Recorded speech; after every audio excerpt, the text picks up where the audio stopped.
Another world, another time. Thra, a world beyond a human's imagination. The Age of Wonder.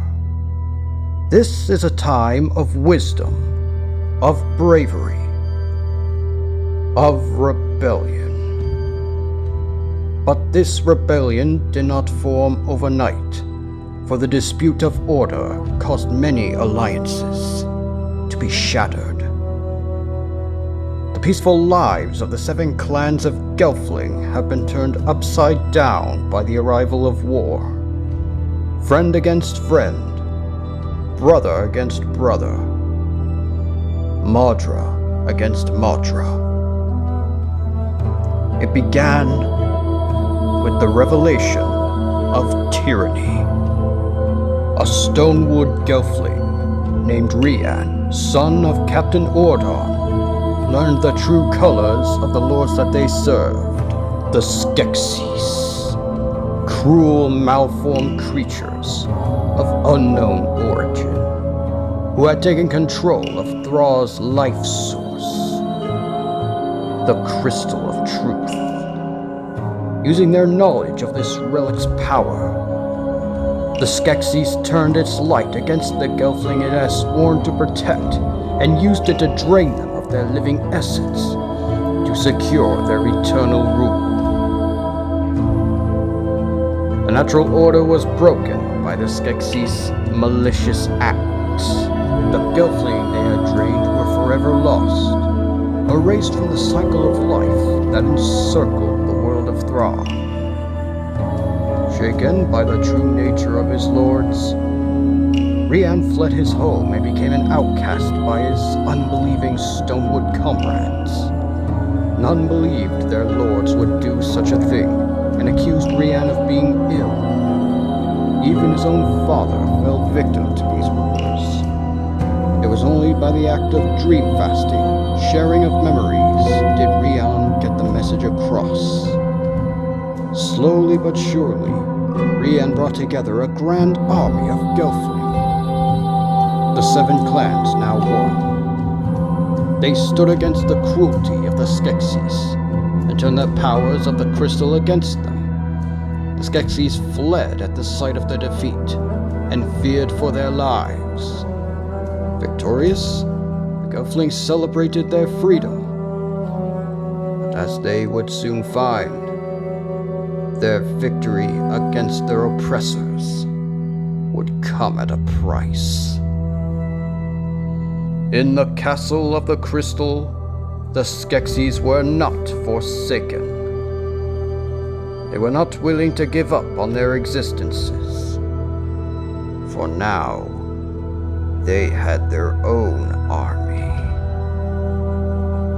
An unstoppable force, capable of being unfathomably loyal to their masters. Darkened creatures of hardened shells and soulless minds, formed by the remnants of animals slain by the SkekSes' cruelty. The march would soon begin. The march of the Garther. A line of the brutish arthropods stood in the chamber of the crystal. The shadowy relic glowed in an ever-purple light. Corrupted by the malice, the cruel action shown by the invasive monsters from the stars above. And now, its power was used to create such horrid, insect-like monsters. Cloned and perfected by the magic of the crystal, they never spoke, they never laughed, never once emitting anything more than their sickening clicks and chatters. They were the perfect tools for the new war that would inevitably happen. The Gelfling may have grown in numbers and strength, but they would soon face the awesome wrath of the Garther. And now that they had mastered their sentience, they would work for their selfish gain of eternal life.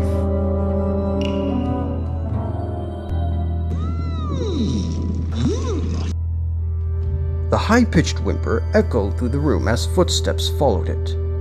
It sounded as if there were more than one of them approaching as well. The putrid faces of the SkekSes arrived in the chambers, their eyes filled with the light that came from the crystal. There were at least 4 Gartham soldiers gathered before the source of their life and their lords. They stood at attention as the crooked lizards murmured amongst themselves as they watched their new soldiers. Fascinated by the sight of their new warriors, the SkekSes watched in amazement as they stood motionless. Their eyes were not shown to be glowing their pure light. It was clear that they were asleep or something of that ilk. The first to step forward and speak was the hideous yet formal shape of SkekSes, High Priest of the SkekSes. These past few months of work had been very long for all of us. His voice was as smooth and disciplined and perceived to a fault. But it had been fortuitous at best, SkekSes continued. The Gelfling had not sought us out, and have not shown any sign of searching for us. Now our time is upon us, the time to act. Stone in the Wood was merely the beginning. Soon, the rebellion will be no more. Now, we have an army of our own. But will it be enough to combat their control over the darkening? It was an unsettling subject when recalling this matter. When a certain Groton Gelfling had bested their emperor at his control over the darkening, one of the SkekSes had paid for it. Skeklak the Collector was completely obliterated by the explosion released by her. To answer SkekSes continued, we have our own powers that the Gelfling are completely unaware of. They have no idea that there are more of us out in the distant lands of old. We have issued a calling for our fellow SkekSes brothers to return to the castle and expand our empire. Some of the SkekSes nodded, while some were rather skeptical. They seemed rather on edge of the thought of a certain one of the SkekSes returning to them. To begin with the matter, with the loss of our fallen general Skekfar, we will need a new general. This job will also require complete control of the Gartham. But first, we will need to test their loyalty, to test their prowess in battle. For as we all know, a war is not won by amateur peons craving for a purpose. They are won only by the best. And as our emperor, who has other matters to tend to, has put it, we require only the best to train our Gartham for war against the Gelfling. And it is the best we have found.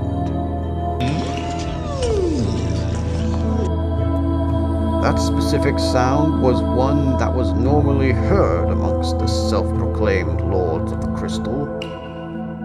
There was only one SkekSes capable of making such a whimper. They all knew it had to be made by the most underhanded of their kind. This individual was known to be perhaps the most calculating and mysterious of their circle, and was also the one who had suggested the idea of training Gelfling in the first place. He was perhaps even more dangerous than the experiment before him and his brethren. The Chamberlain, SkekSes, stepped forward slowly, his fellow SkekSes giving him suspicious glares. The tail that hung from the whimpering reptilian scribe was like the movement of a green anaconda slithering through the Amazon jungle. With another, the whimpering worm spoke. These Gartham are something to observe, yes? But can we be sure that their efforts can control such a force? The scientist may be useful for few things, as he has supplied us with the draining machine, but never has he made a form of life. And what do you know of such matters? The scratchy, abused voice of the scientist spoke up. His artificial eye gleamed in the light of the crystal as he glared defiantly at the reason for him having one good eye. I am the one trusted with creating these creatures. I am the reason for the Gotham's existence. I am the master. The SkekSes next to the scientist, the ornamentalist, let out a high-pitched cackle. You? Ha! These monstrosities are more than a match for any of us. You, most of all, a pathetic weakling who spends his days with creatures of minor worth. The ornamentalist speaks the truth. The overweight gourmand chuckled as he stood beside his closest friend. What we truly need is a SkekSes whose brute strength is matched only by these monsters you, SkekTech, have created. Silence! SkekSes raised his voice. Our great emperor has already decided on a trainer for the Gotham. We have sent for him just last night, and we anxiously await his arrival. Excuse me. His? The gourmand questioned. SkekSes narrowed his eyes at Skekyuk. The Emperor has chosen only the best for the job. A SkekSes so strong, so powerful, that even he has been shown to fear him.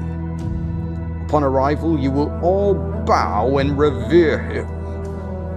As the SkekSes listened to the Ritual Master's commands, little did they know of the movement down the halls that led to the main entrance of the castle.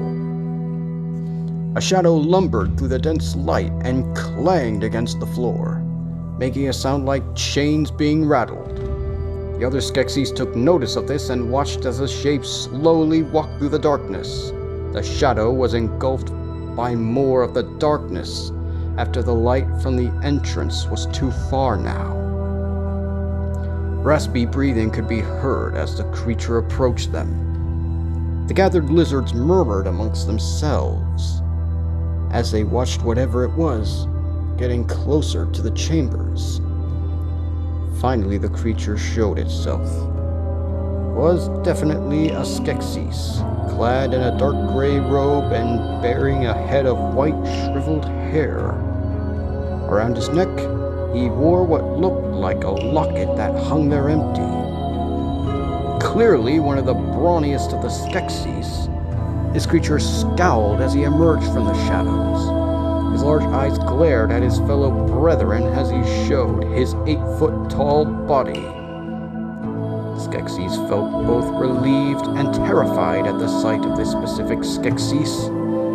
Perhaps they recognized this large member of their kind and were joyous in the time he was gone, and now had gone pale white at his return. Even SkekSes was a little unsettled at the sight of this SkekSes. It's Skekung. Why was he called back? Has he heard about Skekva? Skekung approached SkekSes with his cold, brutish expression still intact. "SkekSes," came his deep, gargled voice. "It has been many a trine since I have been graced by the crystal's light." "Welcome, Skekung," SkekSes greeted his fellow SkekSes. "You could not have returned to us at a better time. I am sure you have heard of the current situation regarding our rule." "Indeed," Skekung growled. "Skekva was a brute indeed, but he should never have been bested by the hand of a gelfling. A Stonewood warrior should have known better than to come against his lords. And this new plan formulated by our mighty emperor is to combat these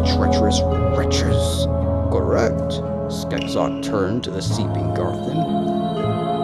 Behold, General SkekSes, the Garthen. These new monsters have the potential to become our best chance against the Gelfling. However, they have proven to be too strong for us to tame. You, however, should see no problem in succeeding where we have failed. You assume the correct amount of me, priest.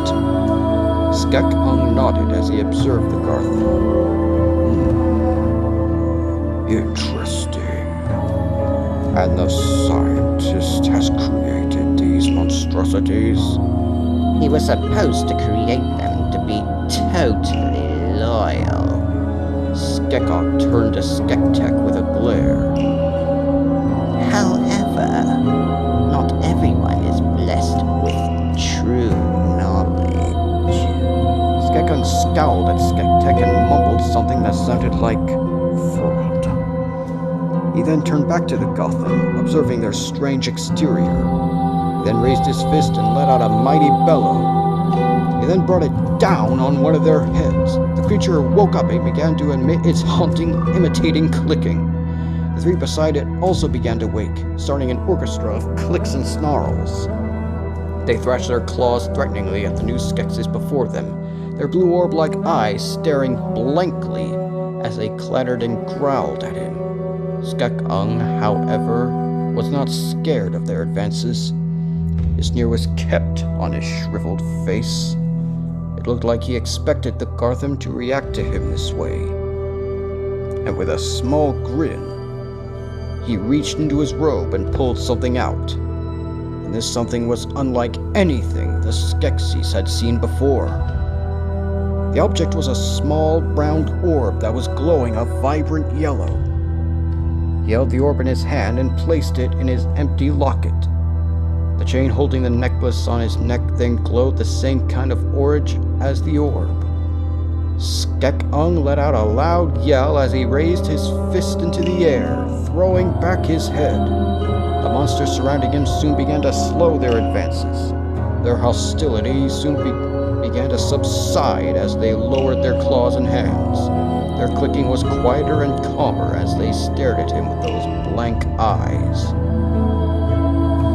The SkekSes stood there in awe at the sight of the Garthen being tamed by one of their own. SkekSes was the first to step forward and inspect his work.